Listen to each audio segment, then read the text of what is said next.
we have seen that emotions can grow and also that they can think in a way.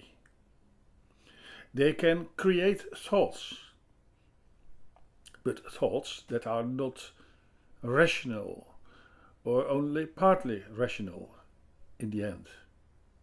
Negative emotions can and do create wars and also personal misery if they are not interrupted by reason.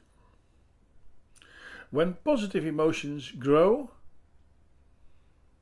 or grow too much, we see personality cult, fanatism perhaps, and gush.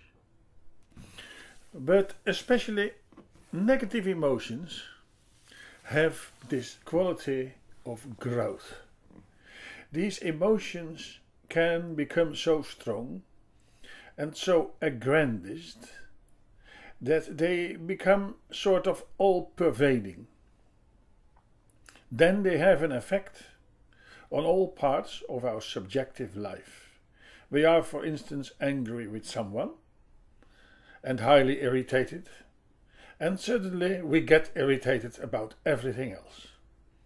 Even material things like a book, a newspaper, or whatever. Well, this is a phenomenon we all know. But the negative emotion also has another quality. It is very contagious. Someone can infect us, so to say, with it.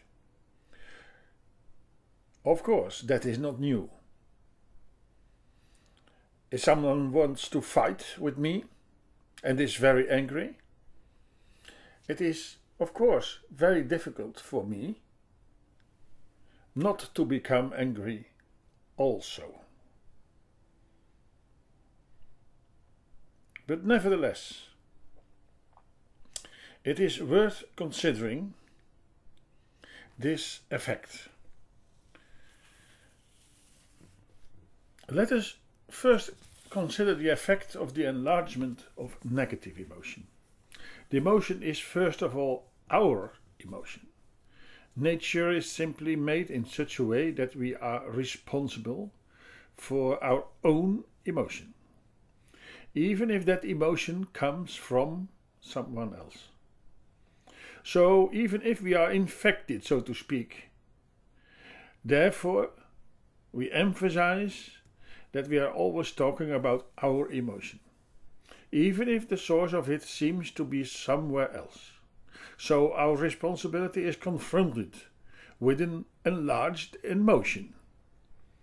In this context, our personality, our ego seems to become a little bit smaller, more helpless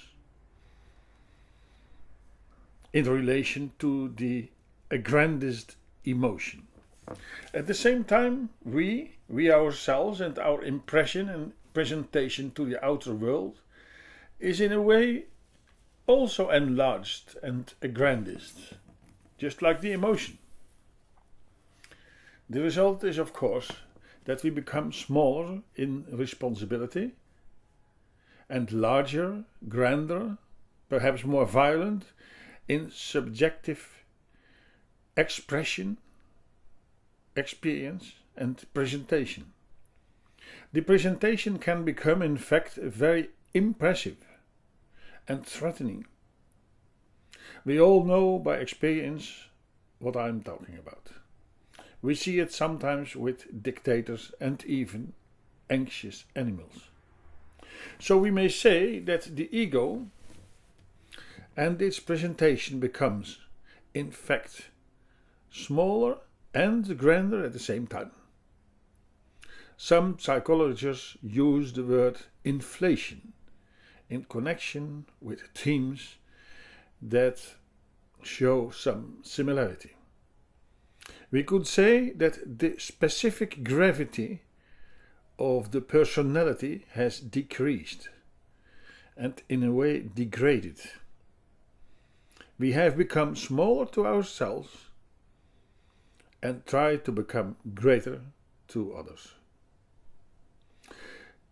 We all know, and we are all familiar with the fact that out of these aggrandized emotions, thoughts, images, interpretations and evaluations can arise. They can arise out of the emotion. These thoughts are mostly not representative for our usual way of thinking. In other words, under normal circumstances, when the anger, for instance, is tempered, we come, as we call it, to our senses. People who are able to separate, or rather discriminate, between thoughts from or out of negative emotions and really rational interpretation and thought, these people are a little bit rare. Also because emotion can be very sophisticated in a way. We all tend to create, happily, mostly temporarily, thoughts out of emotion instead of out of reason, especially if there is an emotional trigger.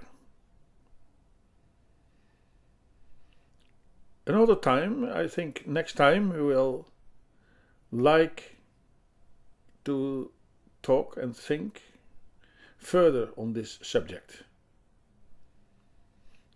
also in connection with the theme of sensitivity.